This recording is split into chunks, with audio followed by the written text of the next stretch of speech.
ব্যাপার জানি, ঠিক আছে? ওইদিকে সঙ্গে মিলামিশা ছেড়ে দিল, কি করবি তুমি?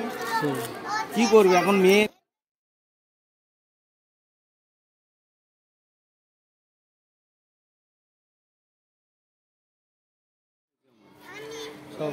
ওখানে